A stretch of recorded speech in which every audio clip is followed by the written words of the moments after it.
히브리서 전체는 총 13장으로 돼 있어요. 지금 우리가 보고 있는 건 몇 장이죠? 9장입니다. 얼마 남지 않았죠, 그죠? 근데 이 히브리서를 크게 한 5가지로 나눌 수 있어요. 13장을 5가지의 주제로 혹은 내용으로 나눌 수 있다는 겁니다. 물론 더 세부적인 주제와 내용으로 나눌 수 있지만 우리가 잘 기억하기 위해서 5가지로 한번 나눠보려고 합니다. 복습하면서 한번 잘 따라와 보세요. 첫 번째, 1장 1절에서 3절까지. 이게 첫 번째예요. 1절에서 3절까지. 단 3절이죠. 하나님은 예수님을 통해서 최종적으로 말씀하셨다. 네, 이게 첫 번째 주제예요. 두 번째, 1장 4절부터 2장 전체까지. 이러한 예수님은 완전한 하나님이시자 완전한 사람이시다. 여기에 대한 내용이 담겨 있었죠. 그리고 세 번째, 3장과 4장 13절까지. 그렇게 완전한 하나님, 완전한 예수님, 이 예수님의 말씀을 들을 때 어떻게 된다? 마음을 완고하게 하지 마라. 고집 피우지 마라. 이 얘기를 했어요. 이게 세 번째고요. 네 번째가 4장 14절부터 10장 18절까지예요. 멜기세덱 서열을 따르는 대제사장 예수 그리스도를 붙잡아야 한다. 이게 넷째입니다. 마지막 5번째, 10장 19절에서 13장까지가 결론이고 마지막 권면이에요. 간단하죠? 그러니까 예수님을 통해 최종적으로 말씀하셨다. 그러니 말씀하셨다. 그러면 이 예수님이 누구냐? 완전한 하나님, 완전한 인간이시다. 그러니까 바로 이분을 붙잡아라. 마음을 완고하게 하지 마라. 그래요? 그럼 이분이 누구신데요? 바로 대제사장이시다. 그래서 대제사장에 대한 설명을 계속하고 있는 거예요. 그리고 마지막 결론을 맺고 마치는 겁니다. 여러분, 오늘도 어디에 속해 있어요? 네 번째 예수님의 대제사장 되심에 대한 설명이에요. 지금 여러분, 거의 제가 지난 설교를 한번 살펴보니까 한 2달 동안 대제사장에 대해서 살펴보고 있거든요. 아니, 왜 이렇게 히브리서의 반 이상을 설명하면서 대제사장을 이렇게 중요하게 얘기할까? 이유는 우리가 알고 있습니다. 먼저는 지금 편지를 받은 이 유대인 그리스도인들이 신자가 되었지만 여전히 어디로 돌아가려고 해요? 유대교, 모세 율법을 중요하게 여기는 유대교로 돌아가려고 하고 있습니다. 우리가 익히 알고 있는 것처럼 이들이 기독교로 개종했다는 것은 기독교로 개종했다는 그 사실 하나 때문에 당시에 로마 황제에게 핍박을 받고 있고 유대인들에게 박해를 받고 있었어요. 근데 여러분, 이게 다가 아니에요. 이들은 유대인들을 이 유대 그리스도인들은 예수님을 실제로 본 적이 있어요, 없어요? 없어요. 못 봤습니다. 그런데다가 점점점 고난이 심해지고 있는 차예요.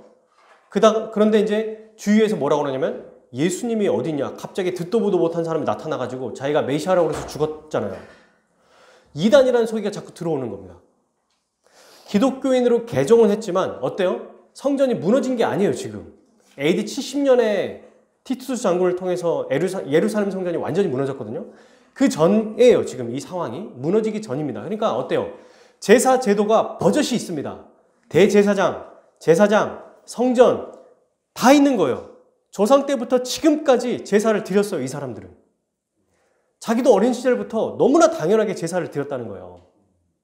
그리고 주위의 가족과 친구들이 뭐라고 말하냐면, 야, 다시 돌아와. 뭐 하는 거야? 너 지금 유대교로 다시 돌아와야 돼. 네가 개종 안 하니까, 개종해서 안 돌아오니까 이렇게 고생하는 거야.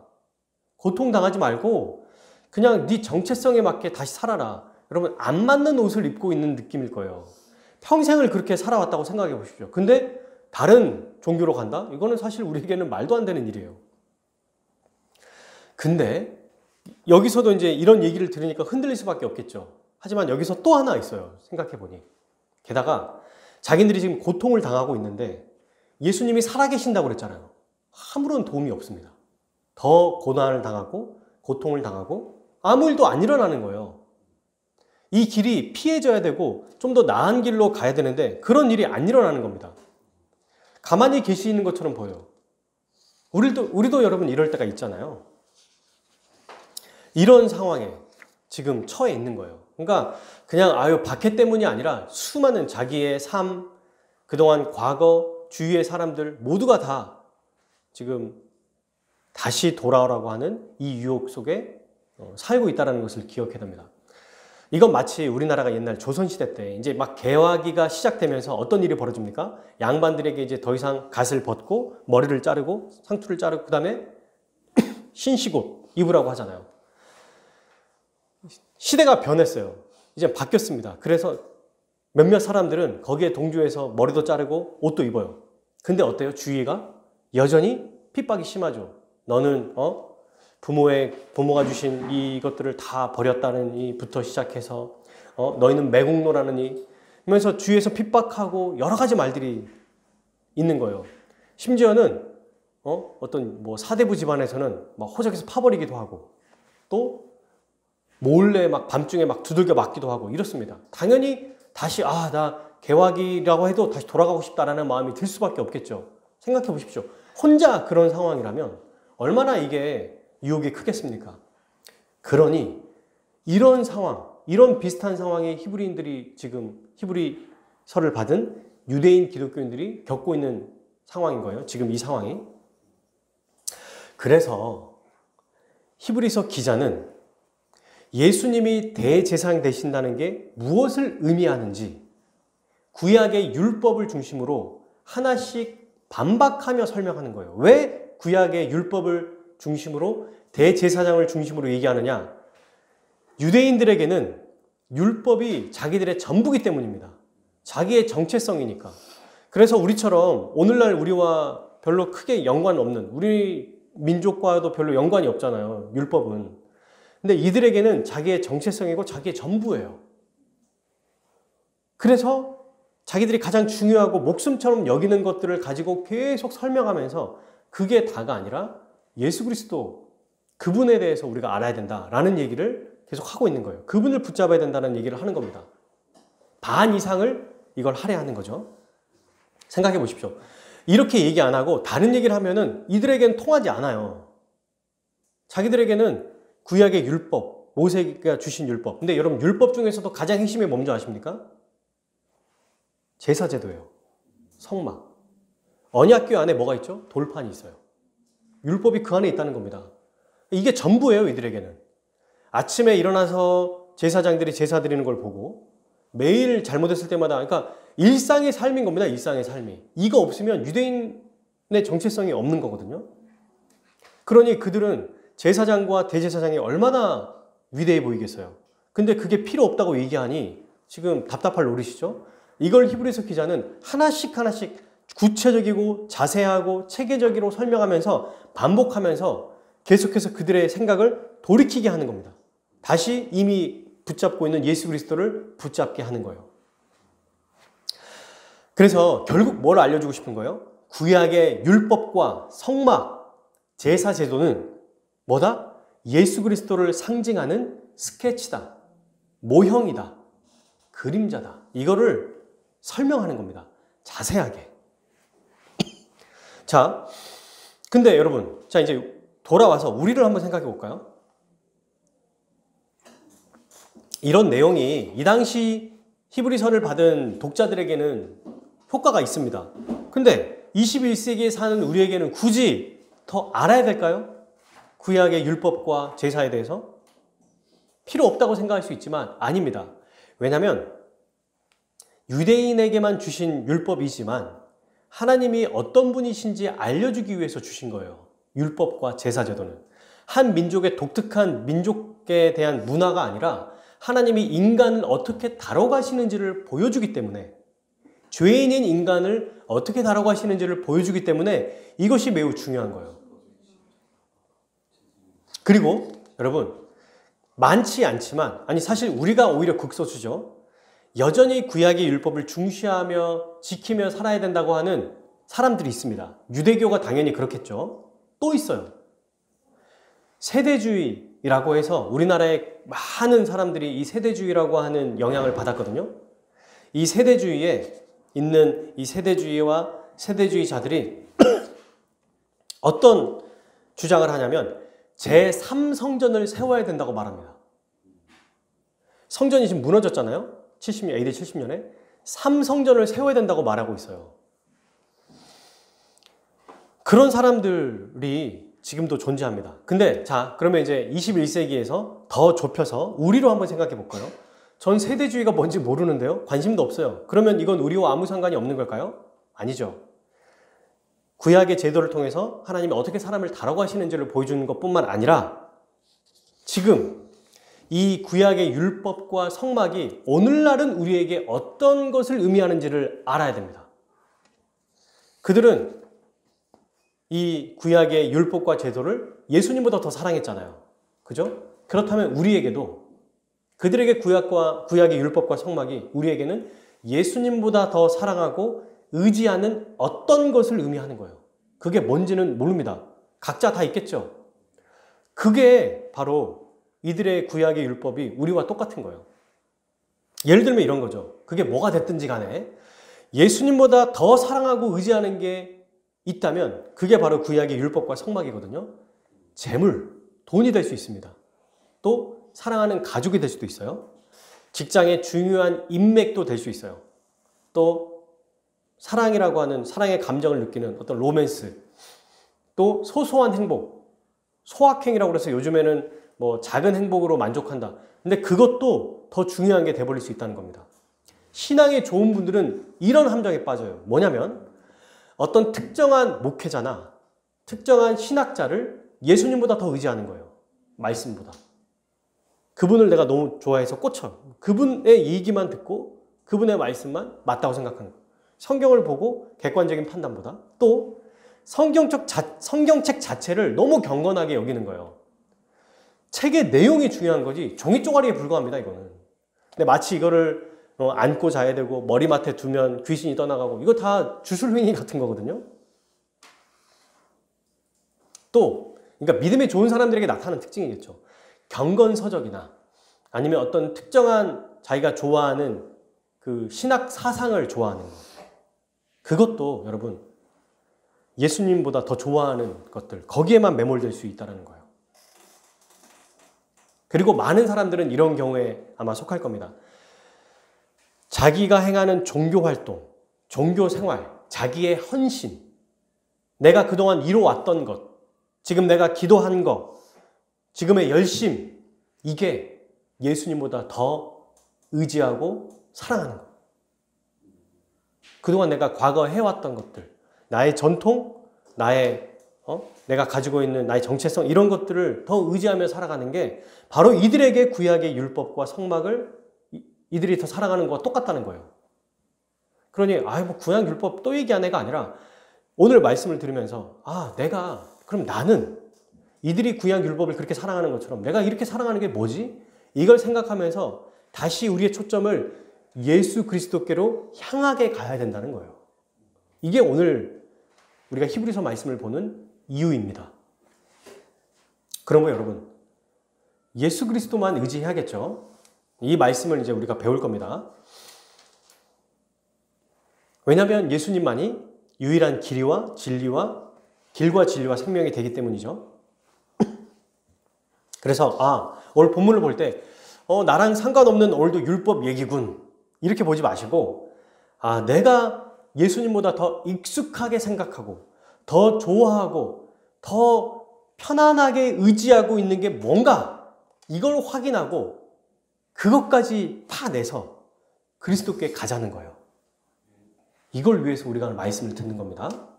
자, 오늘 9장은 이제 구약의 성막 그리고 성막에 관한 기구, 제사 제도에 대해서 설명하고 있습니다. 왜 이걸 이렇게 구체적으로 설명할까요? 이들에게. 성막이 더 좋다는 말을 하고 싶어서? 아니겠죠. 더 이상 뭐 하지 말라? 의지하지 말아라. 성막과 율법을 통해서 누구를 더 분명하게 알아라? 예수님을 더 분명하게 알아라. 이 말 하려고 성막을 계속 얘기하는 거예요. 여러분 근데 저를 보세요. 이게 성막만이 아니라 구약 성경을 읽는 이해하는 방식입니다. 다시요. 율법과 성막, 제사제도만이 아니라 구약 성경 전체를 읽는 성경 전체를 읽고 이해하는 방식이에요. 뭐가? 성경을 통해서 누구를 보는 거? 예수 그리스도를 보는 거. 구약 성경은요, 그 자체를 설명하기 위해 존재하는 게 아니에요. 신약에 나와 있는 예수 그리스도를 예표하고 설명하고 보여주고 알려주고 믿게 하기 위해서 존재하는 겁니다. 그래서 오늘 본문에도 구약의 율법, 성막, 예수님을 의미하는군 이러지 마시라는 거예요. 당연히 해야 되는데 이거 외에도 모든 성경을 볼 때 그렇게 봐야 된다는 겁니다.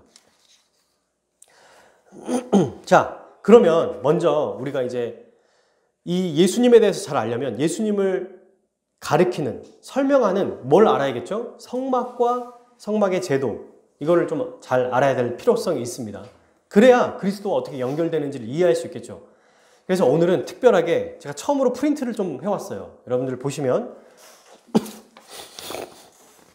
자, 이 두 장이 보이시죠? 이걸 이제 펴보세요. 이걸 펴보시고 자, 먼저 우리 말씀 9장 1절 한번 읽어봅시다. 시작. 첫 언약에도 성공의 율법과 세상에 속한 성소가 있더라. 첫 언약이 뭘까요? 율법을 얘기합니다. 하나님이 주신 모세 율법, 옛 언약을 얘기하는 거죠. 여기에도 뭐가 있어요? 예법과 이 땅에 있는 성막이 있더라. 이렇게 얘기하고 있죠. 그죠? 그러니까 처음에 하나님이 주신 이 땅에는 언약이 있었고, 모세 언약이라는 게 있었고, 율법이 있었습니다. 또한 율법대로 살아갈 수 있게 하는, 또한 율법을 어겼을 때 그들을 죄를 용서하게 해주는 성막이라는 제도가 있었다는 거예요. 자, 여러분, 성막을 보기 전에 하나님이 이 세상을 창조하셨죠. 지금 지구가 있어요. 점점 좁혀갈 거예요. 잘 보세요. 지구가 있습니다. 근데 지구 안에서도 수많은 사람들 중에 누구를 택했어요? 일단 모델로, 그냥 하나의 샘플로 이스라엘 백성을 택했어요. 그러니까 수많은 사람 중에 일단 비교가 되죠. 그리고 땅은 어떤 땅을 택했습니까? 팔레스타인 땅, 지금의 가나안 땅, 그 당시에 이 땅을 택하셨어요. 그리고 그 땅 안에서도 가나안에 다른 족속들이 있잖아요. 근데 그 중에서도 이스라엘의 12지파만 있는 곳이 있어요. 어때요? 점점점 지금 더 거룩해지는 과정이죠. 그리고 이스라엘이 진영이라고 하면 이스라엘 백성들이 지금 이렇게 돌아다니면서 살았으니까 이동하며 살았잖아요. 그들이 있는 곳 외에는 뭐가 있어요? 이방인들이 있는 거예요. 근데 딱 경계하는 거기까지 이스라엘이 사는 곳입니다. 그래서 이스라엘 백성들이 12지파가 각각의 3지파씩 나눠서 딱 집을 짓고 살았는데 천막 같은 집이겠죠. 왜냐면 이동을 해야 되니까. 근데 어디를 중심으로 집을 지었냐면, 천막을 지었냐면 성막을 중심으로 살았어요. 성막이 직사각형으로 돼 있잖아요. 성막의 양쪽, 오른쪽, 왼쪽, 위쪽, 아래쪽에 3개 지파씩 들어있는 거예요. 자, 오늘 이걸 한번 볼까요?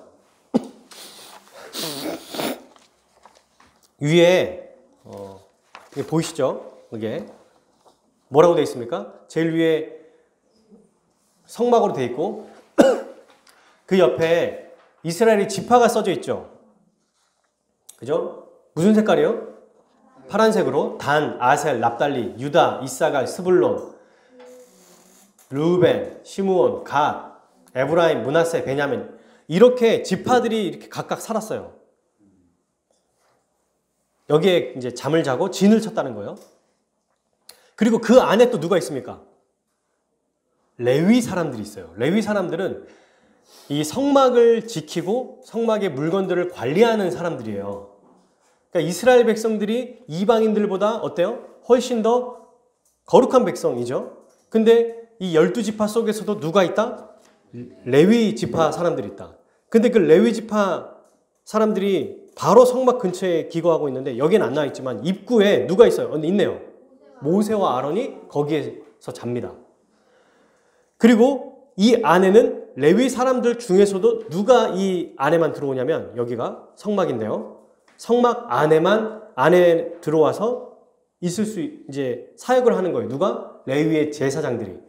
일반 백성은 이 안에 들어올 수 있어요, 없어요? 있어요. 여러분, 성막 안에 들어올 수 있습니다. 그래야 제물을 가지고 죽이죠. 어디에 못 들어오냐면 네모 칸 안에 더 작은 네모 보이시나요? 네, 여기가 성소와 지성소라고 돼 있는데 여기에 못 들어갑니다. 일반 백성들은 동물들을 데리고 와서 입구로 들어와요. 그래서 이 입구 안에 들어와서 여기서 동물을 죽이고 각을 뜹니다. 그리고 여기서 제물을 태우고 그렇게 끝내요. 이 물두멍은 이제 제사장만 사용하는 거예요. 자, 이제 어떻습니까? 점점점 거룩하죠. 그리고 성소는 제사장만 들어가요. 지성소는 7월 10일 날 1년에 딱 한 번 대제사장 한 명만 들어갈 수 있어요. 근데 그 안에 뭐가 있습니까? 언약궤가 있어요. 이 안에 하나님이 계신다라고 설명합니다. 실제로 하나님이 계신 게 아니라 그렇게 하겠다고 함께 하겠다고 말씀해 주시는 거예요. 어때요? 지구부터 여기까지 왔는데 점점 거룩한 것. 반대로 가면 점점 부정한 것으로 가는 거예요. 하나님이 이렇게 거룩하시다라는 것을 보여주고 있어요. 이 그림을 통해서. 자, 그러면 이제 번제단 한번 볼게요. 네, 번제단 이렇게 생겼습니다. 여기 보면 길이가 제가 보니까 여기가 한 2.5m, 가로 세로가 한 2.5m 되고 높이가 1.5m 정도 된대요. 그러니까 제사장들이 이렇게 높이 올릴 수는 없잖아요. 제물을 한 허리춤에 와야 제물을 올릴 수 있겠죠. 그리고 이 위에 이 얘를 딱 들면은 우리 불판 굽듯이 불판을 뺄 수 있어요. 말하자면. 그래서 또 손질하고 하겠죠. 이 안에 고기들을 말하자면 구워 먹는 게 아니에요. 마치 이거 구워 먹는 것처럼 돼 있지만 이렇게 안 자릅니다. 막 정신없게 돼 있겠죠. 그리고 이걸 누가 죽이고 각을 뜰까요?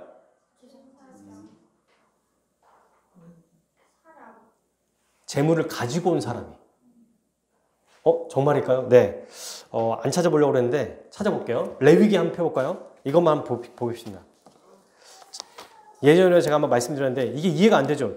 여러분, 근데 만약에 제사장이 매일 모든 이스라엘 백성들의 각을 뜬다고 생각해 보세요. 팔 나갑니다. 못 살아요, 이 사람들. 그냥 도축, 정육점 일만 하다가 끝납니다. 그죠? 자, 레위기 1장 보이시나요?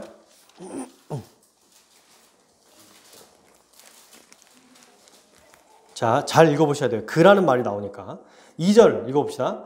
이스라엘 자손에게 말하라. 너희 중에 누구든지 여호와께 예물을 드리려거든. 누구예요? 누구든지라고 돼 있죠, 지금. 이스라엘 백성. 누구든지를 체크하세요. 가축의 소, 양 예물을 드리라. 그 예물에 소 흠없는 에게 드릴지니라. 그러면 4절. 여기에서 그는 누굽니까? 누구든지 할 때 제물을 가져온 사람이에요. 타번역을 보면 제물을 가져온 자라고 아예 명시돼 있어요.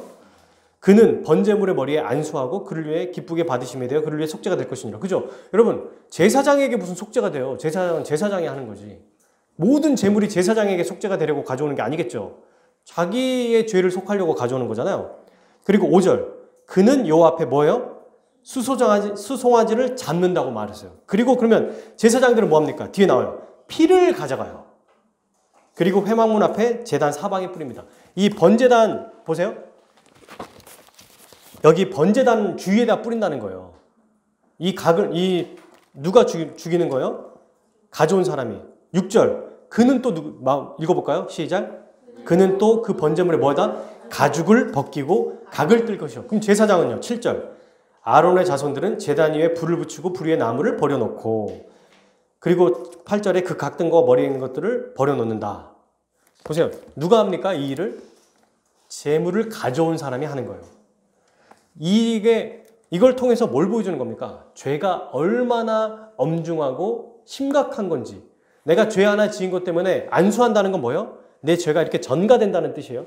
이게 마술이지 뭐 말이 됩니까? 솔직하게. 하나님이 이거를 여겨주시는 거예요. 이게 예수님을 믿는 것과 똑같습니다. 예수님 믿는다고 뭐 내 죄가 용서되겠어? 라고 착각할 수 있잖아요. 근데 이 예법, 제사 제도를 통해서 분명하게 알려줘요.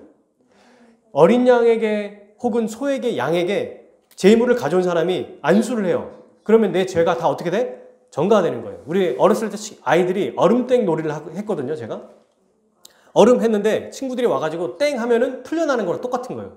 전가죠, 전가. 우리나라 어린이들은 이미 이 성경에 나와 있는 언약 개념의 놀이를 이미 시작하고 있었던 거예요. 전가 개념. 그러니까 동물에게 머리에 안수를 하면 동물에게 죄가 정말 마술처럼 사라지는 게 글로 가는 게 아니잖아요. 하나님이 그렇게 여겨주시는 그 일을 합니다. 근데 이런 이 양을 전가했을 때 어떻게 해요? 어떻게 합니까? 그냥 곱게 놔두거나 아니면 오늘날로 말하는 뭐 고통 없이 죽이는 거. 어떻게 죽는 거죠, 그게? 안락사 같은 거. 그냥 동물 안락사 하지. 지금 보면은 동물 학대 그 보호소에 와서 이거 보면 난리 납니다. 여러분. 어떻게 이렇게 잔인할 수가 있냐? 동물을 이렇게 학대할 수 있냐? 이럴 수 있는데 아니죠. 그만큼 인간의 죄가 추악하다는 거예요. 죽일 뿐만 아니라 근데 죽여도 한 번에 죽여야 되는데 안 찌르면 동물들이 난리치고 난리 날 겁니다. 그러면 어떨까요? 양도 힘든데 소를 죽인다고 생각해 보세요. 데리고 온 사람이. 한 번 찔려갖고 되겠습니까? 그러니까 한 번만에 죽이는 법을 다 배워야 되겠죠. 그리고 여기에 지금 한 마리만 있을까요? 성막 안에? 지금 제사 드리려고 막 수두룩벅적 줄 서 있고 막 기다리고 그 안에 이미 번제 태워져 있고 온몸에 피가 묻어 있고 근데 죽일로 끝나는 게 아니라 가죽을 벗겨요. 각을 떠요. 그리고 번제단에 다 태웁니다. 이만큼 죄가 무겁다는 것을 스스로 보여주는 거예요. 근데 이게 시간이 지나면 지나갈수록 익숙해지는 거예요. 이제는 누가 더 빨리 죽이나 막 내기하고 관심이 없어요. 그냥 이렇게 될 거다. 지금 이런 상황이 될 수 있다는 겁니다. 인간이 하는 일은 처음에는 막 무섭고 감사하고 이러다가 시간이 지날수록 뭐 익숙하네. 야 오늘은 내가 더 한 20분 걸렸다. 너 얼마 걸렸어? 이러고 있는 거예요. 사람들이. 자, 그러면 이제 그러니까 번제단이 있었죠. 이 번제단에 있었고 그리고 자 번제단을 보면서 제가 드린 이 프린트물을 한번 보시죠. 번제단에서 드리는 이 제물의 종류입니다. 레위기 1장에서 7절의 말씀에 나와죠. 5대 제사가 나오는데 처음에 뭐라고 돼 있어요? 번제. 근데 저 뭐냐면 레위기의 제사 종류가 2번인데 1번에 보면 뭐라고 돼 있습니까? 화제, 거제, 요제, 전제. 제사의 방법이 총 4가지예요. 이스라엘에게는. 그 화제가 여기 지금 표로 나와 있는 거예요. 거제, 요제 이런 거는 뭐 흔들어서 올린다, 재물을 또 높이 들었다 내린다 뭐 이런 방식이 있어요. 방식이. 나중에 레위기를 우리가 공부할 때 좀 더 구체적으로 보기로 하고 화제 중에 5가지 제사가 다 들어가 있는 거예요. 화제가. 자, 그럼 이 5가지 화제가 뭐냐면 바로 번제다. 히브리어로 이제 올라라고 해서 재물이 태워져. 연기가 하나님께 올라가면 하나님이 그 연기를 보고 기뻐하시고 받아주신다 이런 뜻이거든요. 재물은 수송아지, 양, 염소, 수컷, 비둘기. 왜 비둘기까지 있냐면 이때 돈 없는 사람들도 바칠 수 있도록 하신 거예요. 시장에서 사게. 근데 나는 시장에서 살 돈도 없어요. 그러면 산비둘기 잡아도 됩니다. 그냥 산에 가서 잡아도 돼요. 이렇게 하는데 여러분 이 번제가 모든 제사의 기본이고 또 가장 중요한 거예요. 전부 다 무조건 이 제사를 지내야 돼요. 다. 대제사장도 이 번제를 반드시 드리거든요. 그리고 이스라엘 백성을 위해서 제사를 드리고 그리고 죽인 그 피를 가지고 지성소로 들어가거든요. 번제는 모든 죄인이 다 죄인이다. 죽을 수밖에 없는 거다라는 것을 보여주기 위해 다 드리는 겁니다.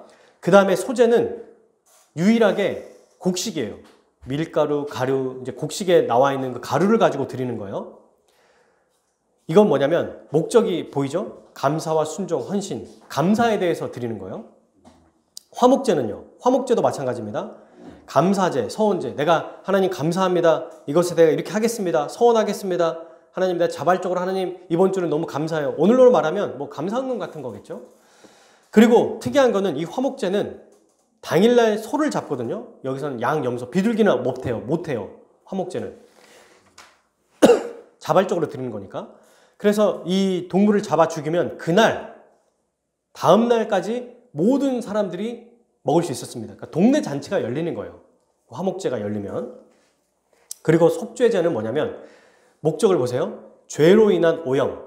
꼭 범죄가 아니어도 여러분 죽은 시체를 만져도 부정해지거든요.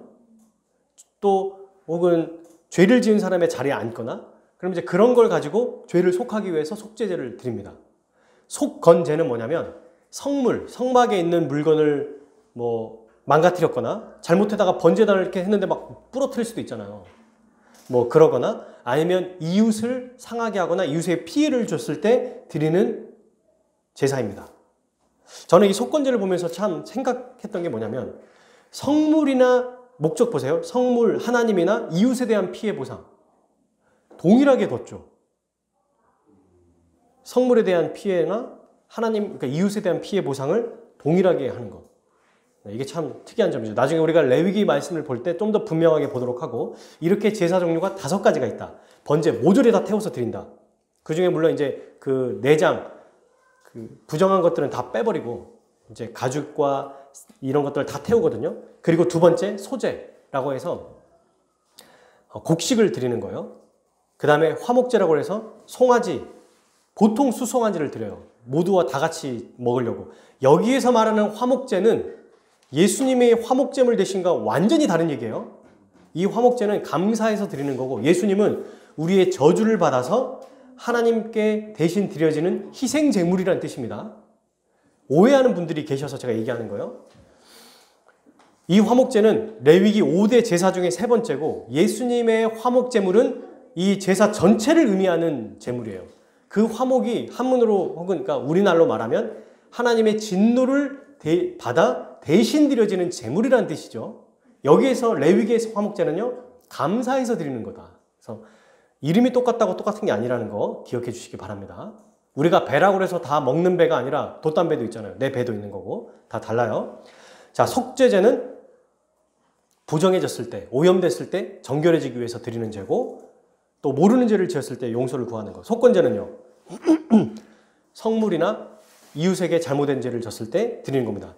이 5대 제사는 각각 따로 나 오늘은 소제 드려야겠다 이게 아니라, 소제를 드려야겠다라고 하면 반드시 뭘 드려야 돼요? 번제를 드리고 드려야 됩니다. 아, 오늘은 내가 화목제 우리 성도들이랑 같이 고기 파티를 해야겠다. 하나님께 감사 예물을 드려야겠다. 뭘 반드시 또 먼저 드려야 돼요? 번제를. 아, 내가 모르고 부정한 자를 만졌어. 시체를 모르고 만졌어. 아, 그러면 속죄제만 드리면 되겠네. 아니요. 뭘 먼저 드려야 돼요? 번제를.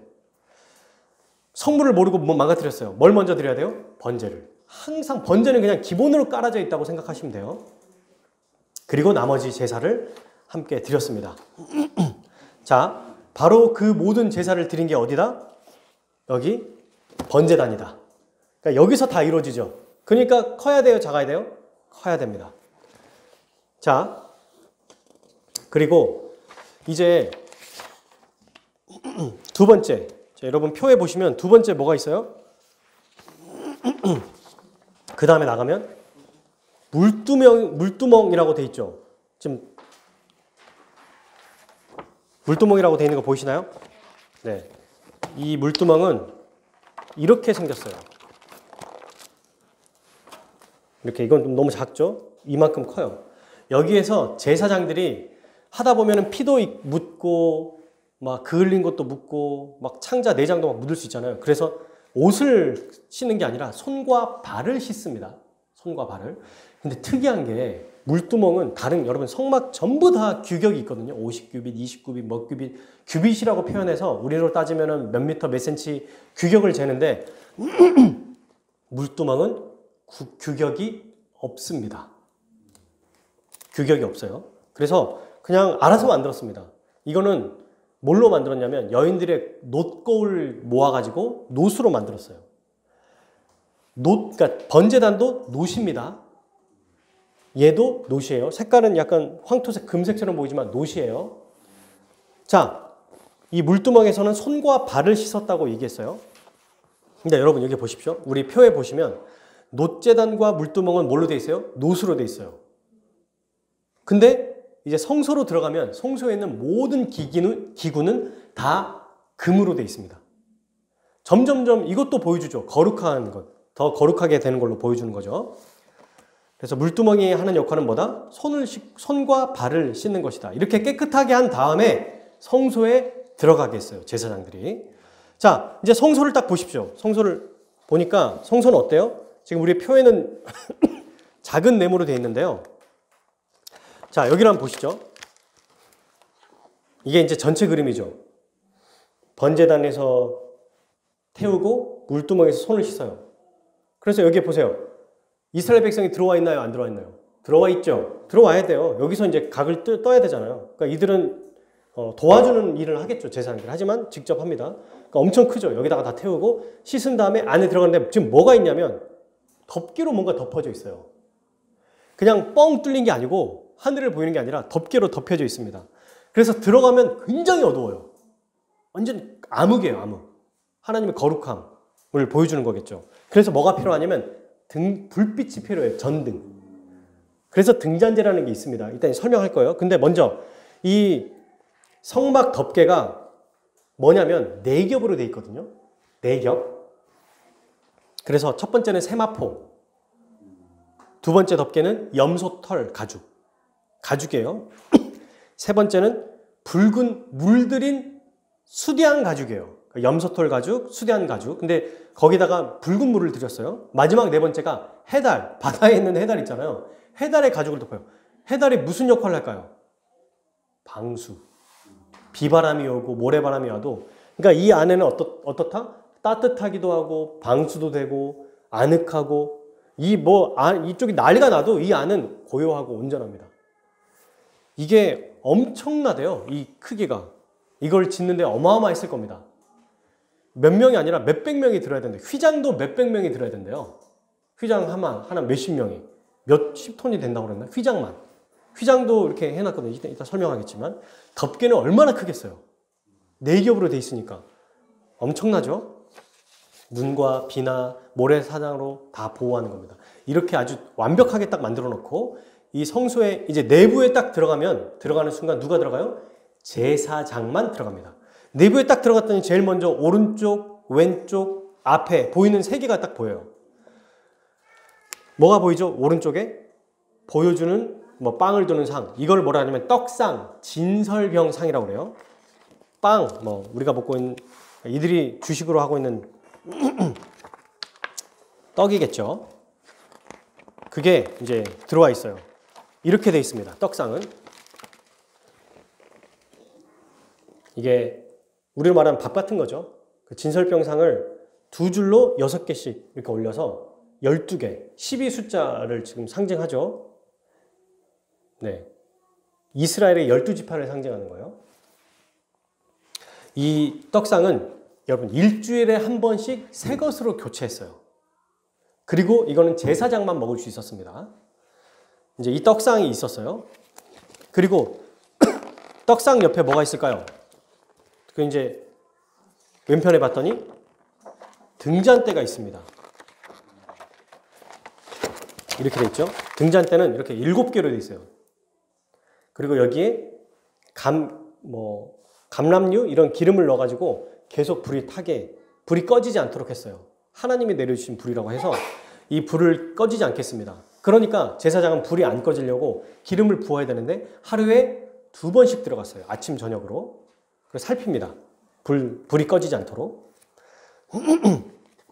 그 다음에 바로 앞에 보니까 뭐가 있습니까?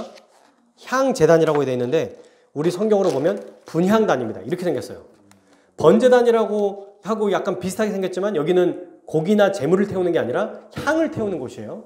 우리 향 태우게 하잖아요. 그걸 태우는 게 바로 분향단입니다. 여기에 향로 그릇이 있고 여기다 향을 태워요. 그 향을 태우니까 냄새는 나지만 연기가 나겠죠. 생각해 보십시오. 제사장이 딱 이제 이 성소에 딱 들어가면 오른쪽에는 떡상이 있고 왼편에는 등잔대가 있어서 떡상을 비춰주죠. 전체를 보여주고 환하게. 나중에 이제 등잔대가 떡상을 비춰주고 그리고 앞에는 계속 연기로 이렇게 보이면서 분향단이 타고 있습니다. 이 일을 하려면 하루에 2번씩 와야 돼요. 제사장들이. 그러니 매일 들어갔던 겁니다. 자, 그런데 그 다음에 이제 지성소를 딱 보려고 했더니 지성소에 뭐가 딱 가운데 막혀져 있어요? 휘장이라고 써져 있어요. 휘장. 휘장이 바로 성소와 지성소를 구분해주는 천인데요. 이게 길이가 한 22m, 넓이가 한 11m, 두께가 10cm래요. 이거를 황소를 가지고 찢으려고 해도 절대로 못 찢는답니다. 실제로 우리나라에서 나중에 우리가 이제 기회가 되면 놀러 가고 싶은데 평택의 광은교회라고 해서 세계 성막 재단이라고 해서 이제 통합측 교회인데 목사님이 똑같이 만들어 놨더라고요. 몇 년 전에. 있습니다. 우리나라에. 평택에. 똑같이 만들어 놨어요. 멋지죠? 저는 유튜브로만 봤어요. 근데 보니까 너무 좋더라고요. 좋아 보이더라고요. 근데 그분도 잠깐 오해했어요. 또 다시 구약의 율법을 돌아가려는 건가?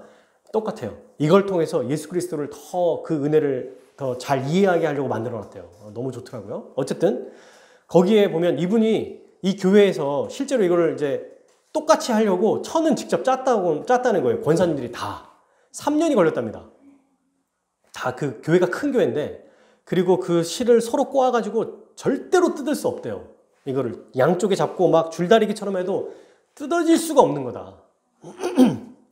그 얘기를 했었습니다. 자, 어쨌든 이 휘장은 성소와 지성소를 구분해 주는 거예요. 그리고 이게 몇 톤 정도 된답니다. 그러니까 이거를 정말 아무나 들어갈 수도 없고 들어가기도 어렵다는 걸 보여주는 거죠. 그리고 마침내 지성소가 나와요. 이제 딱 들어가면 지성소가 있는데, 이 지성소는 누가 들어갈 수 있어요? 1년에 단 한 번 대제사장만 들어갈 수 있습니다.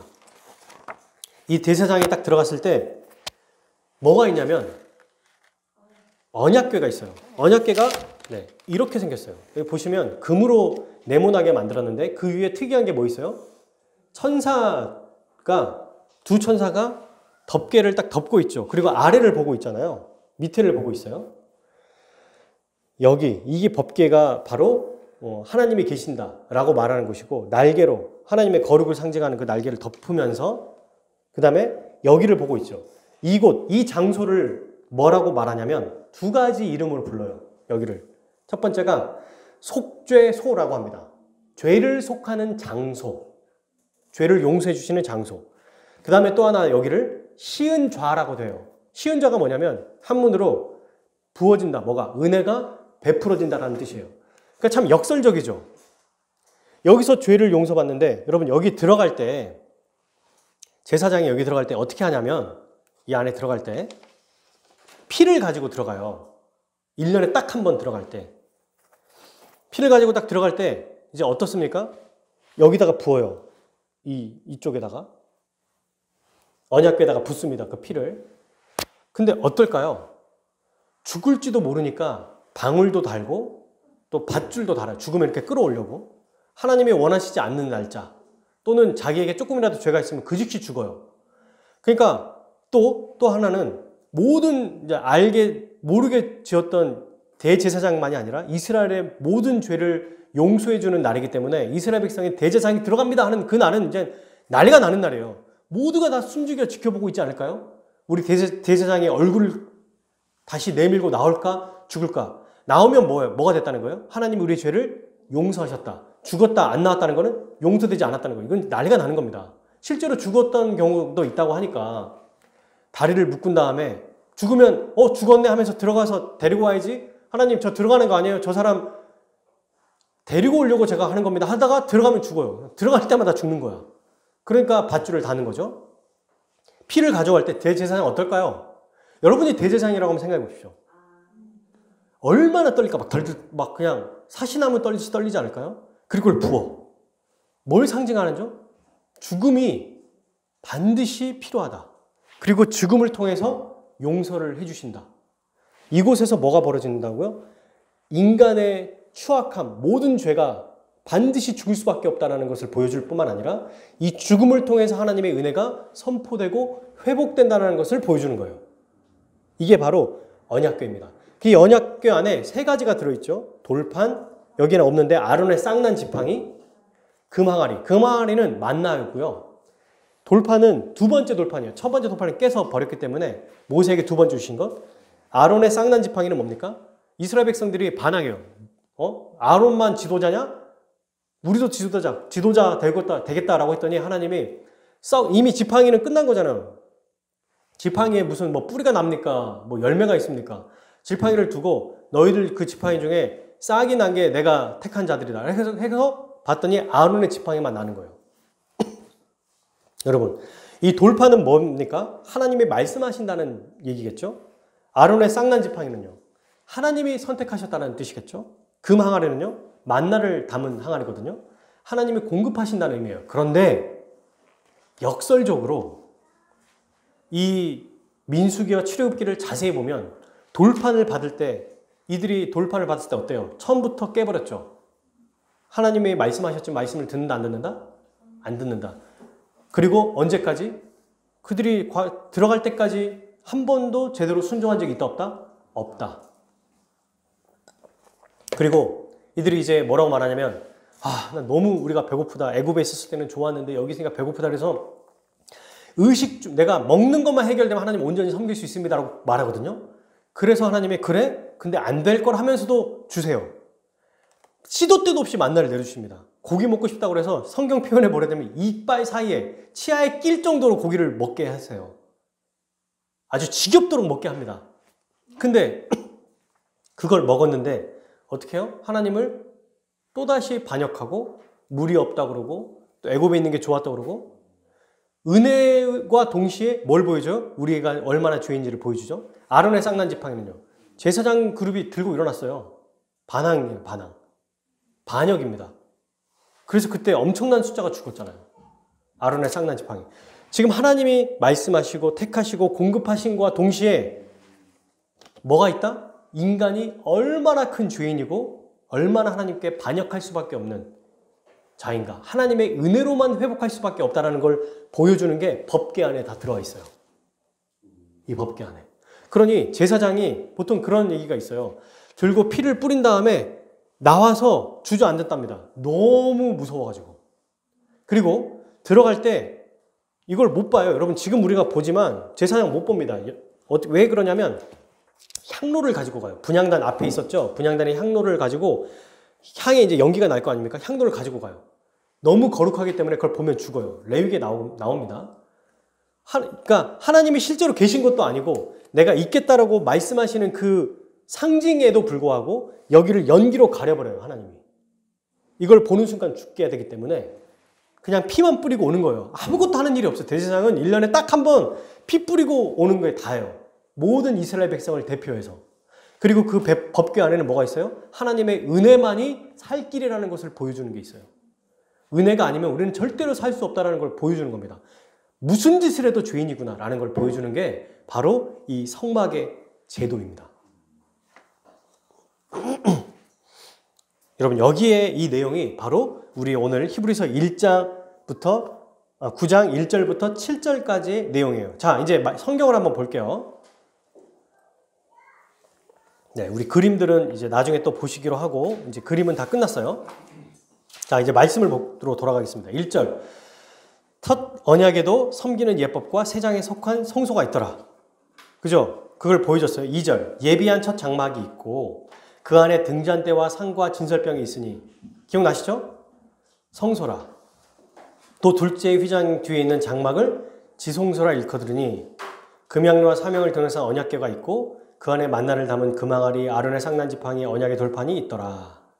라고 나오죠? 맞나요? 근데 여기서 지금 2절 보니까 뭔가 좀 이상해요. 첫 번째 성소에서 뭐가 있다고 말해요? 등잔대, 그 다음에 진설병. 지금 뭐가 없어요? 뭐 하나 빠졌는데? 빠진 게 하나 있습니다. 분향단이 없어요, 지금. 여기서 설명할 때. 히브리서 기자가 지금 잊어버렸나? 실수했나? 모르는 건가? 빠뜨렸나? 그럴 리가 없죠. 근데 지금 없잖아요, 여기에는. 등잔대와 진설병만 얘기하잖아요.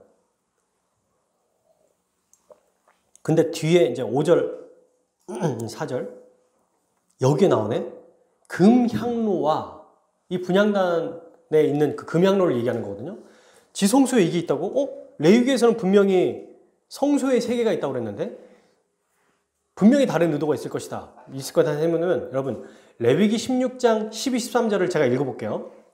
향로를 가져다가 여호와 앞 제단 위에 피운 불을 그것에 채우고 또 곱게 간 향기로운 향을 2손에 채워가지고 휘장 안으로 들어가서 대제사장에 대한 얘기입니다. 여호와 앞에서 분향하여 향연으로 증거계 위에 속죄소를 가리게 할지니 그리하면 그가 죽지 아니할 것이요. 아까 얘기했었죠. 분향단은 그러니까 성소에 있지만 어디에도 쓰임받는다? 지성소에도 쓰임받는다. 왜? 대제사장이 죽지 않게 하려고. 연기 때문에 못 보게 하게 한다는 거예요. 그걸 위해 쓰고 있다. 그래서 그렇게 쓰인다는 걸 지금 얘기하고 있는 거구나. 근데 이게 이제 제가 설명을 해볼 거예요. 이따가. 왜 이렇게 표현했는지 굳이. 금향로, 분향단도 있고 라고 하고 설명해도 되는데 굳이 금향로를 가지고 안에 들어가는 설명을 지금 하고 있는 거잖아요. 일단 설명을 해볼게요. 이따가. 자, 그 다음에 5절. 그 위에 속죄소를 덮는 영광이 그룹들 위에 있으니. 아까 언약궤 보셨죠? 그룹들 천사를 얘기해요. 덮고 있어요. 그러면서 뭐라고 합니까? 이제 이것에 대해서는 낱낱이 뭐한다? 말할 수 없다. 말 안 하겠다. 이거 말하려고 하는 게 아니다 지금. 중요한 건 이게 아니야 라는 얘기를 하고 있는 거예요. 이거에 대해서 말하고 싶지 않아 지금 나는. 니네가 지금 알고 있는 거 이거 내가 지금 얘기하는데 말하고 있는 거야. 지금 이 얘기하는 겁니다. 그러면서 7절 오직 두 번째 장막은 대제사장이 홀로 1년에 한 번 들어가되 자기와 백성의 허물을 위해 드리는 피 없이는 아니하나니. 그죠? 아까 제가 설명했던 내용을 지금 다시 반복하고 있는 거죠. 근데 이 얘기는 더 이상 안 하겠다라고 합니다. 그러면서 8절 읽어보겠습니다. 시작. 성령이 이로써 보이신 것은 천장막이 서 있을 동안에는 성소에 들어가는 길이 아직 나타나지 아니하는 것이다. 네, 이거를 성령님이 보여주셨다는 거예요. 뭘요? 뭘 보여주셨다고요? 옛 성소, 그러니까 성막이 있었을 때는 지성소에 아무나 들어갈 수 있다 없다? 없다라는 것을 성령님이 보이셨다는 거예요. 알려주셨다는 겁니다. 지성소에 계신 하나님께는 누구도 마음대로 들어갈 수 없다라는 것을 성령님이 보여주셨다는 거예요. 알려주셨다는 거예요. 그렇죠? 구약에도 1년에 단 한 번 대제사장만 들어가잖아요. 그러니까 그것도 하나님이 알려주신 방법으로만 그 사람만 들어갈 수 있죠. 즉 무슨 말입니까? 구약 성막 제도에서는 하나님께 나아갈 수 있는 길이 트여져 있다, 막혀져 있다. 막혀져 있다. 나갈 수 있다, 없다? 없다라는 것을 분명하게 설명하기 위해서 지금 쭉 설명하고 있는 거예요. 1절부터. 이게 바로 성막을 설명하는 이유다라고 얘기하는 겁니다. 못 들어간다. 얘들아, 니네가 그래. 우리가 죄인이기 때문에 죄를 속하기 위해서 번제, 화목, 제목 다 드리지만 그거는 우리가 못 들어간다. 제사장도 못 들어간다. 대제사장도 들어가는데 하나님이 정하신 날짜에 그것도 자기의 죄를 완전히 속해서 여러분 자기가 번제, 제사를 드릴 때 얼마나 두려울까요? 혹시라도 죄를 속하지 못한 게 있으면 죽으니까. 제사장이라도 아무 소용이 없잖아요. 바로 죽음이기 때문에. 얼마나 무섭겠습니까? 근데 그런 상황에서도 이렇게 복잡하고 체계적으로 해놓은 이 예식에서는 하나님께 나아갈 수 있는 길이 없다는 거예요. 이걸 지금 설명하는 것입니다. 그러니 뭐다? 이것은 바로 그냥 비유일 뿐이다. 9절 읽어볼까요? 이 장막은 현재까지 비유니 이에 따라 드리는 예물과 제사는 섬기는 자를 그 양심상 온전하게 할 수 없나요? 그죠? 뭐라고 말합니까? 10절까지 읽어볼까요? 이런 것은 먹고 마시는 것과 여러 가지 씻는 것과 함께 육체의 율법일 뿐이며 기약할 때까지 맡겨준 것이니라. 아멘. 여기서 현재까지 9절에 나눈 현재까지 비유니는 지금 히브리서 편지를 받은 성도에 대한 얘기입니다. 현재 독자들 지금 오늘날까지도 어때요? 성막으로는 지금 우리에게도 포함돼요. 성막으로는 하나님께 나갈 수 있는 길이 있다 없다? 없어요. 시간이 지났습니다. 2000년이 지났어도 지금 성막을 짓고 유대교인들은 여전히 그 짓을 하지만 여전히 유대교 제사장을 세우고 대제사장이 들어가지만 하나님께 마음대로 나갈 수 있는 길이 있어요 없어요? 없어요. 아직까지도. 그러니 이건 뭐다? 비유다. 한마디로 끝내버려요. 한 단어로 끝내버려요. 성막은 얘들아 비유인 거야. 거기에 제발 집중하지 마. 거기에 목을 매지 마 라고 하는 거예요. 어떤 사람이 제가 이제 제 딸이나 승원이에게 여기가 하늘이야 라고 해서 손가락을 딱 이렇게 가르치거든요. 손가락을 딱 보여줘요. 근데 아기들일수록 뭘 봅니까? 손가락을 봐요. 하늘을 보라고 그러는데 뭐야? 이러면서 손가락만 봐요. 저는 이걸 보라고 손가락을 핀 걸까요? 하늘을 보라고 손가락을 피는 거잖아요. 근데 손가락만 보고 있는 격이다 지금 너네가. 성막에 유지하는 거는 성막이 진짜 보여주고 의미하는 게 뭔지를 봐야 되는데 거기에만 매몰돼 있다는 거예요. 우리도 마찬가지죠. 예수 그리스도께 나아가게 하는 무엇이든지 간에 거기에 매몰돼서는 안 돼요. 그리스도께 가야지. 심지어 그게 저라 할지라도 저를 통해 말씀을 통해 그리스도를 봐야 되지 않겠습니까? 어떤 여러분들이 사랑하고 존경하는 우리 신앙의 선배들, 신학자, 목회자 그분들을 통해서도 예수 그리스도를 보게 하는 게 우리의 목표입니다. 그죠? 그걸 봐야 된다는 거예요. 예수 그리스도를 봐라. 왜냐? 이 예식들은 단지 먹고 마시는 거 그냥 육체의 예법 중에 하나일 뿐이다. 이렇게 훌륭하고 대단한 아까 제가 성막을 잠깐만 설명해도 참 은혜가 있잖아요. 하나하나 설명하면 진짜 엄청났거든요. 나중에 이 사경회처럼 레위기 가지고 한번 할 거예요. 어쨌든 굉장히 이 멋지고 정말 이 대단한 예식도 그냥 그리스도에 비하면 뭐다? 비유일 뿐이다. 이렇게 얘기하고 있습니다. 뭐라고 말합니까? 10절에서 유일하게 나와 있는 성경의 단어거든요. 개혁할 때까지 맡겨둔 거래요. 개혁할 때까지. 다시 완전히 새롭게 뒤갈아 엎을 때까지만 있던 거다. 개혁 때까지만 유효하다. 이 개혁 때가 언제일까요, 여러분? 예수님이 태어나신 날 전까지예요. 주님이 태어나시면서부터는 끝나는 거예요, 다. 왜? 새 언약이 성취됐기 때문에. 십자가에서는 그 언약이 성취됐고 예수님이 오심으로 이루어진 거예요. 십자가라도 얘기할 수 있고 예수님이 오신 것으로도 얘기할 수 있어요. 그 확실한 성취가 십자가로 성취됐으니까.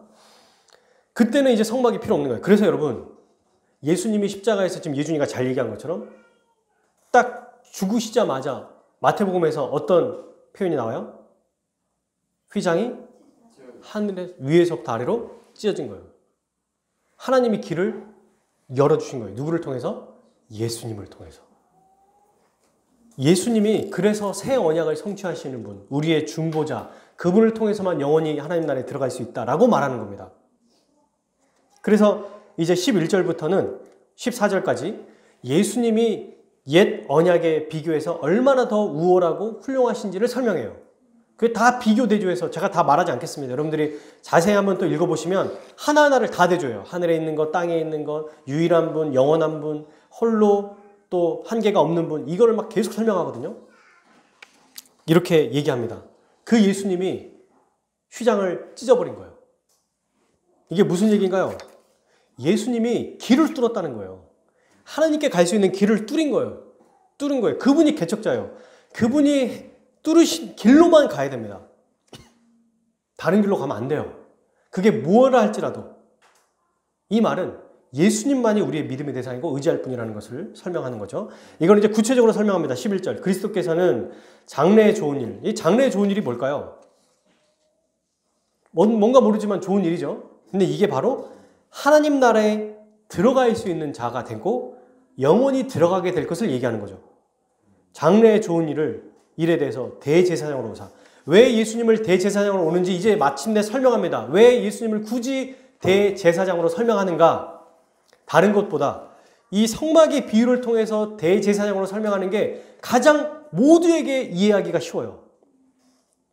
자, 그래서 대제사장으로 오사 손으로 짓지 아니하는 것, 곧 이 창조에 속하지 아니한 더 크고 온전한 장막으로 말미암아. 나중에 여러분 요한계시록 22장인가요? 거기 보면은 장막이 예수님과 하나님이라고 나와요. 아예. 그분 자체가 장막이다라고 나오거든요. 그래서 그분, 결국 이게 무슨 말입니까? 그분 자신으로 말미암아 좋은 일을 이루신다는 거죠.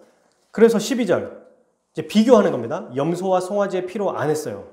구약의 제사 예법으로 하지 않는다는 거예요. 뭘로 합니까? 읽어봅시다. 오직 자기의 피로 영원한 속죄를 이루사 단번에 성소에 들어가셨느니라. 아멘. 단번에 성소에 들어가셨다는 거예요. 단번에. 이 단번에 성소에 들어갔다는 것. 여러분, 이게 뭡니까? 동물의 피가 아니라 누구의 피예요? 자기의 몸의 피예요. 이걸 통해서 영원한 속죄를 이뤘어요. 예수님의 죽음이 우리에게 생명을 가져다 주는데 한 번이 아니라 영원한 생명이라는 겁니다. 완전히 해방시켜 주셨다는 거죠. 영원한 구원을 이루셨다는 거예요. 그러면서 이 단번에란 말은 아무것도 거치지 않고라는 거예요. 그분 스스로 직접 그리고 단 한 번에 모든 것을 끝내버렸다는 겁니다. 더 이상 구약에 있는 송아지, 염소, 양 죽일 필요가 없다는 거예요. 13절, 14절 읽어볼까요? 염소와 황소의 피와 이 염소가지 죄를 부정한 자에게 그 육체를 정결하게 하여 거룩하게 하거든 하물며 영원하신 성령으로 말미암아 흠없는 자기를 하나님께 드린 그리스도의 피가 어찌 너희 양심의 죽은 행실에서 깨끗하게 하고 살아계신 하나님을 섬기게 하지 못하겠느냐. 아멘. 히브리서에는 여러 가지 핵심 구절이 있는데 저는 이 구절도 히브리서를 대표하는 핵심 구절이라고 생각해요. 두 개를 대조하죠. 앞에 성막을 쭉 설명하면서 염소와 황소의 피, 암송아지의 죄는 부정한 자에게 암송아지의 죄, 태워서 한 이 죄를 뿌리면 정결하게 되거든요. 이게 레위기 예법에도 나와요. 민수기, 출애굽기에도. 근데 이걸 거룩하게 합니다. 실제로 거룩하게 하나님이 여겨주세요. 거룩해졌다고 인정해 주시는데 하물며 영원하신 성령 하나님으로 말미암아 흠이 없는 완벽한 자기를 하나님께 드린 그 그리스도의 피라면 말해 뭐하냐? 그러면서 뭐라고 말해요? 이 피가 너희 양심을 깨끗하게 한다는 거예요. 여러분, 이 구약의 이 제사, 아무리 언약궤에다가 이걸 뿌려도 오늘 또 죄 짓는 거예요. 양심, 여전히 죄책감은 가질 수밖에 없습니다. 대제사장이 나왔을 때, 다행이다라고 하지만 양심이 깨끗해지는 건 아니에요. 그건 못합니다. 그날 1년 동안에 잘못했던 것을 용서받지만 그러나 여전히 양심은 깨끗해지지 않기 때문에 율법에 순종하지 못하고 말씀대로 살지 못해요. 그런데 그리스도의 피를 받은 자는 어떻습니까? 생명이 있기 때문에 그 생명을 받은 자는 살아났어요. 그리스도의 부활로 살아난 거예요. 그러니까 살아나는 겁니다. 살아나서 어떻게 돼요? 양심이 완전히 깨끗하게 되는 거예요. 우리의 마음까지 변화되는 것입니다. 완전히 변화된 거죠. 누가? 그리스도의 피가. 그래서 여러분 기독교를 피의 종교라고 말해요. 예수의 피, 보혈, 예수의 흘린 피, 보혈을 의지합니다. 보혈을 통해 그 피가 우리를 완전히 깨끗하게 하는 거예요. 참 역설적이잖아요. 그 피는 생명을 뜻해요. 레위기에 보면 나중에 구약성경 율법에 보면 피는 피째 먹지 말라는 얘기가 나오거든요. 왜냐하면 생명이 있기 때문에 그걸 먹는다는 거는 내가 하나님처럼 생명을 내가 마음대로 할 수 있다라는 표현으로 나타나요. 그러니까 피는 다 빼고 그냥 고기만 먹어라 라고 나옵니다. 그러니까 피가 있다는 건 생명이 있다는 거죠. 그죠? 죽은 자는 그러니까 피가 없으면 살 수 없잖아요. 그런데 예수님의 피, 그분이 죽으심으로 피를 수혈받은 우리는 살아나는 거다. 양심을 깨끗하게 한다고 말합니다. 그러므로 여러분 우리가 의지할 것, 이 시간에도 또 우리가 생각할 것, 그게 무엇일까요? 우리 눈에 현재 가장 어떤 것이 좋아 보이고 의지할 만한 게 보입니까? 구약의 성막, 하나님이 정하신 구약의 규례들도 비유일 뿐이에요. 이 땅에 무엇이든지 간에 다 비유일 뿐입니다. 그건 영원하지 않아요. 오늘도 우리는 예수 그리스도의 피를 의지해야 됩니다. 그 피를 믿어야 되고요. 그 피를 사랑해야 됩니다. 피를 수혈받은 자로서 예수 그리스도의 피만 의지하며 나아가야 된다는 거죠. 이게 바로 율법과 성막을 개혁하신 예수 그리스도를 바라보는 방법입니다. 그러므로 여러분 구약을 연구할 때마다 더욱 어디를 집중해야 돼요? 그리스도의 피의 종교. 생명을 살리는 종교. 그러니까 그걸 보면서 뭘 보는 거예요? 언약궤와 똑같아요. 피를 뿌리면서 누군가 날 위해 죽었구나. 예수님이 날 위해 이렇게 처참하게 죽으셨구나. 번제단에서 그렇게 처참하게 죽으셨구나. 그걸 보면서 뭘 보는 거예요? 그리스도를 보는 겁니다.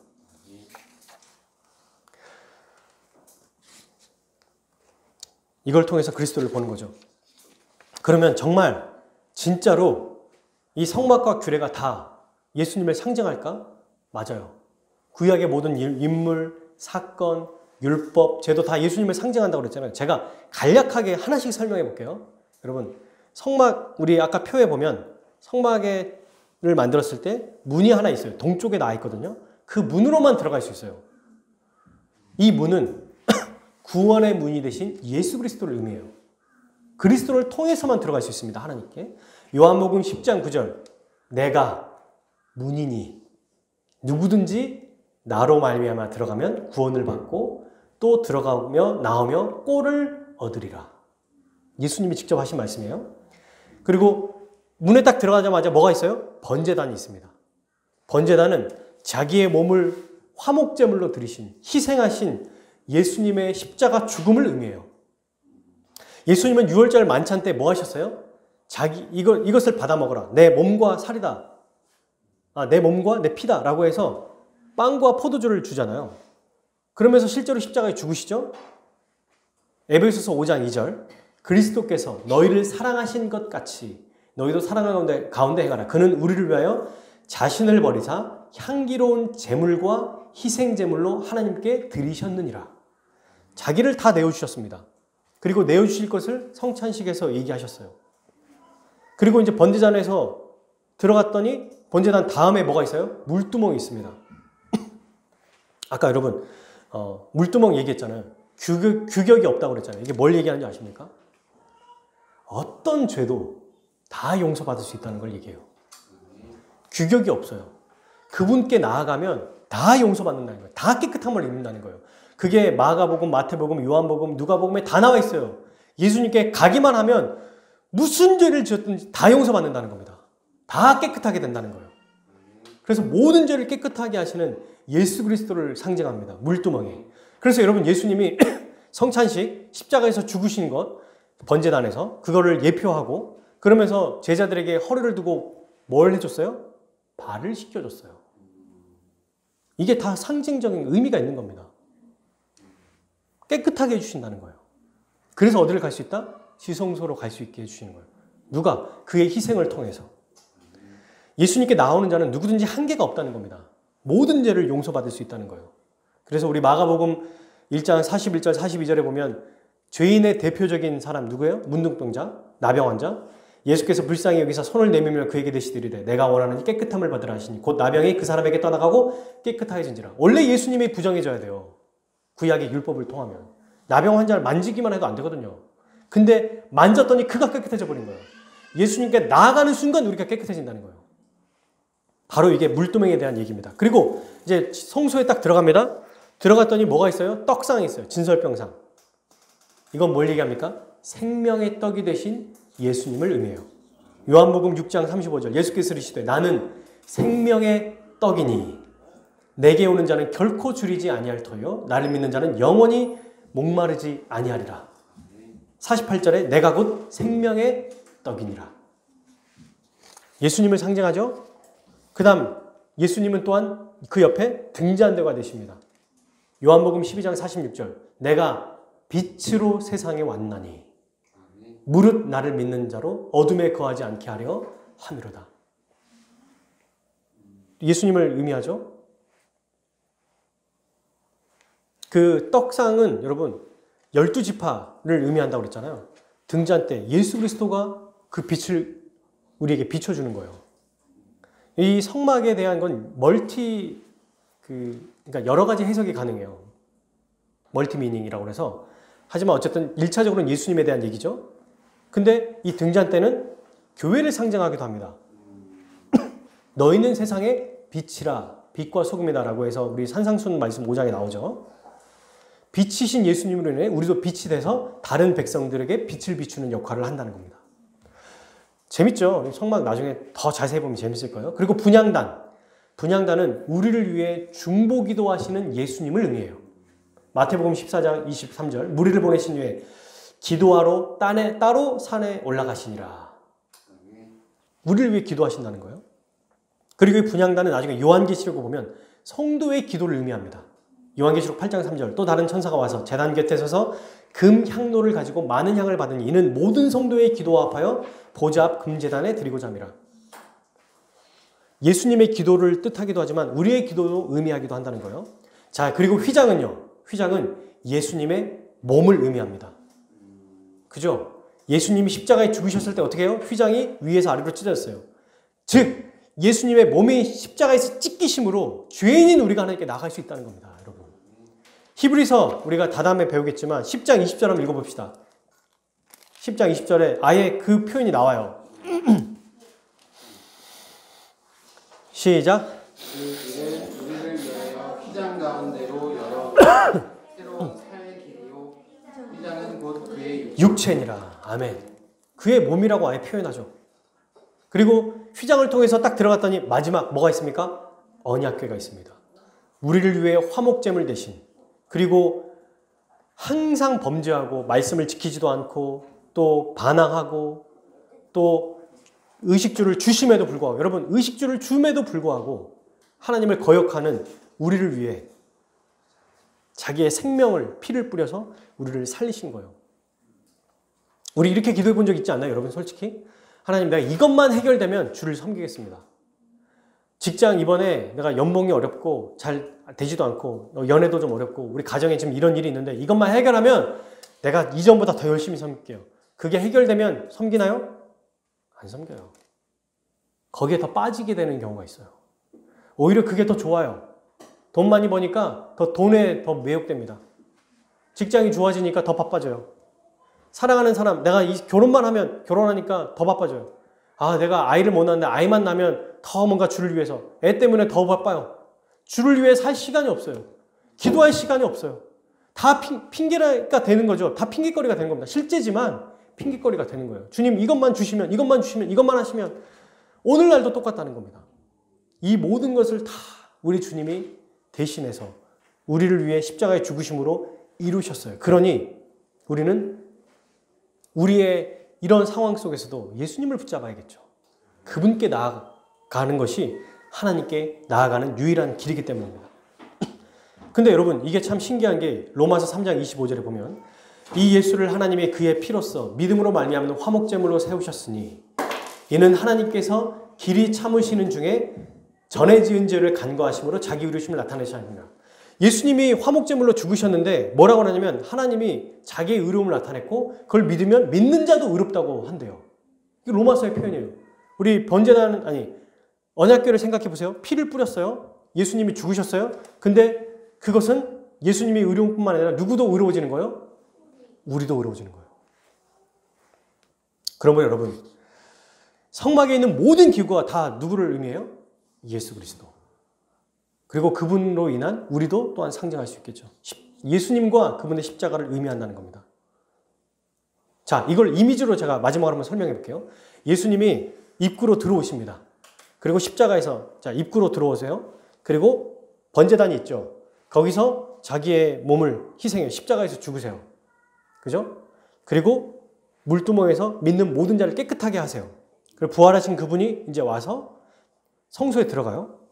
생각해 보는 거예요. 그 성소에서 이제 우리에게 날마다 필요한 일용할 양식을 먹이세요. 그리고 이 어두운 세상에서 빛으로 우리를 비춰주세요. 그 다음에 우리의 기도를 가지고 지성소로 들어가는 거예요. 이걸 매일 하는 겁니다. 우리 주님이. 우리가 기도할 때 이런 역사가 나타나는 거예요. 우리 주님이 우리의 성도의 기도를 가지고 하나님 앞에 나아가는 겁니다.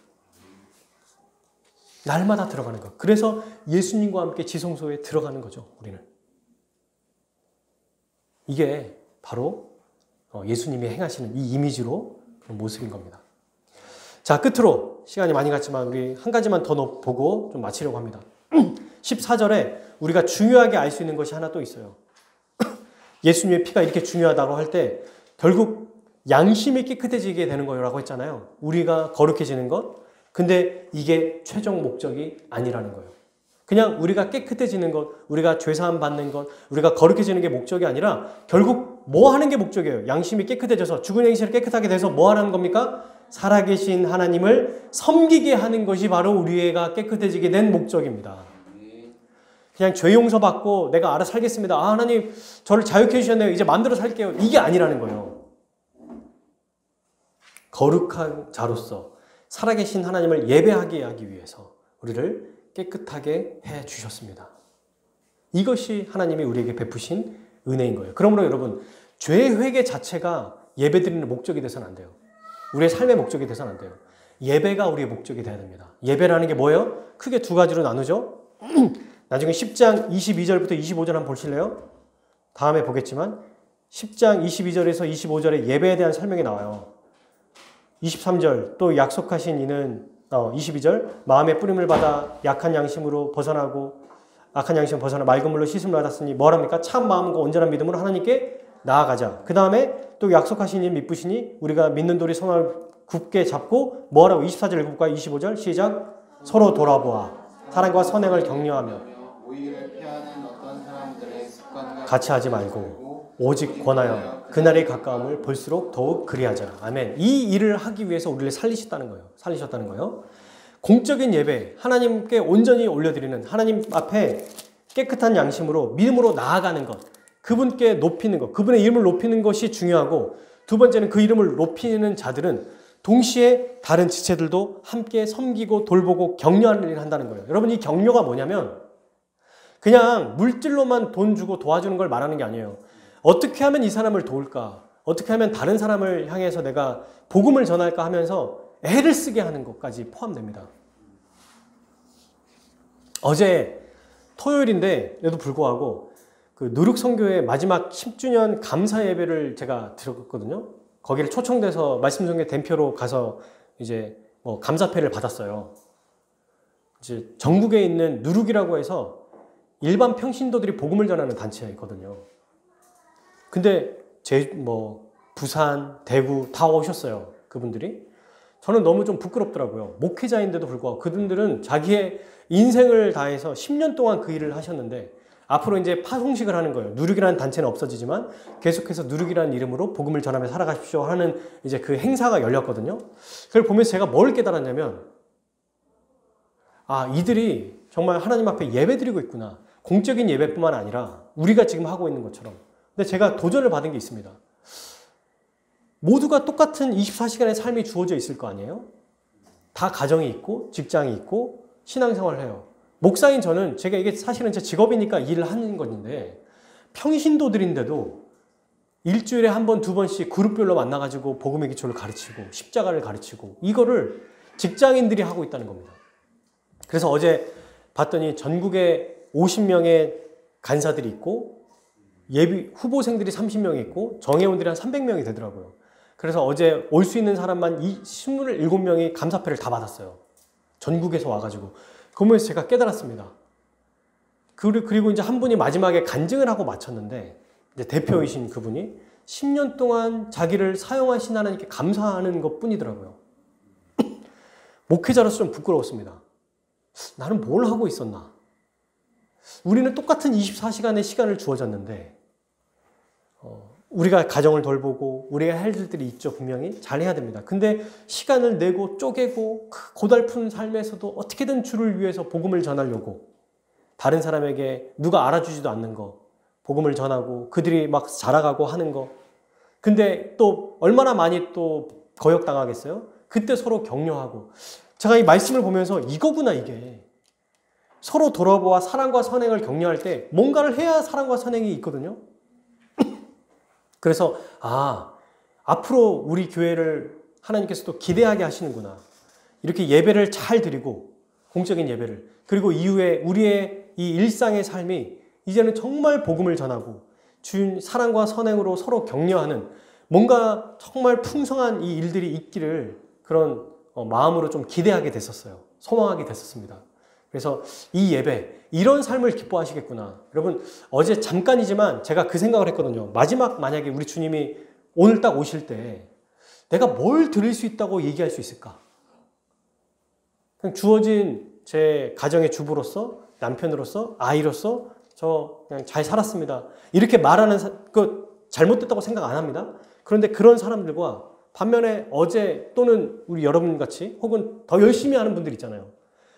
뭐가 됐든 자기의 시간을 내고 그 중엔 청년들도 많이 있었고 30살이 된 분이 있더라고요. 그러니까 20살 때부터 이걸 한 거예요. 그분들의 그 삶을 보니까 뭔가 도전이 되는 거예요. 둘 다 복되죠. 이게 더 좋다 이게 아니라 우리가 꿈꿔야 되고 우리가 가야 될 방향이 어떤 건가. 치열하게 무엇을 위해 살아야 되는가. 그리스도의 십자가의 은혜를 받았다면 그 치열하게 받은 그 은혜를 깨끗하게 된 자로서 하나님을 예배하는 인생으로 살아야 되지 않겠는가. 그런 생각을 좀 하게 됐습니다. 먼저는 공적인 예배가 중요해요. 그래서 여러분이나 저나 한 4년 동안 이 말씀을 잘 배우고 알게 하는 게 중요하게 한 역할을 했던 것 같습니다. 근데 이제는 공적인 예배 하나님의 말씀을 잘 알았다면 이제는 우리가 거룩의 단계로 한 단계 더 나아가게 하는 모습이 아닐까라고 생각이 돼요. 그래서 교회를 통해서 이 일을 우리가 같이 좀 하면 좋겠다는 생각을 합니다. 말씀을 맺겠습니다. 사랑하는 여러분, 우리는 예수님의 피로 깨끗하게 된 자들이에요. 예수님의 피로 지성소인 하나님 앞에 나아가 날마다 하나님을 예배하고 하나님께 감사와 찬양을 돌리며 살아갈 수 있는 자가 되었습니다. 그러므로 예수님의 피를 의지하고 예수님의 피만 믿고 예수님의 피만 우리가 잡으며 붙잡으며 살아갑시다. 똑같은 얘기예요. 다. 근데 성막을 통해서 더 분명하게 알게 되잖아요. 그리스도의 피가 아니면 성소에 못 들어가요. 지성소에. 그분으로만 우리가 나아갈 수 있습니다. 5가지를 설명해 드리고 마칠게요. 첫 번째, 우리는 옛 언약으로는 깨끗함을 얻지 못합니다. 옛 언약은 개혁할 때까지, 예수님이 오실 때까지만 사용됐어요. 비유일 뿐입니다. 두 번째, 그렇게 우리는 예수 그리스도를 통해서만 온전한 깨끗함을 얻을 수 있습니다. 그의 피로만. 그의 피로만 우리의 양심이 전 존재가 변화되어서 깨끗하게 됩니다. 그리고 우리 주님이 오실 때 우리의 영혼만이 아니라 우리의 육체적인 몸까지도 온전하게 깨끗하게 될 것입니다. 세 번째, 그러므로 깨끗하고 양심이 온전하게 된 자로서 우리는 하나님을 예배하며 살아갈 수 있습니다. 예배가 신자의 가장 큰 기쁨과 행복이에요. 하라고 하니까 하지가 아니라 예배를 통해서 여러분 하나님을 찬양하고 예배를 통해서 하나님을 높여드리고 하나님 말씀을 듣고 예배를 통해 하나님의 총치를 받아요. 그리고 예배를 통해서 하나님의 응답을 받습니다.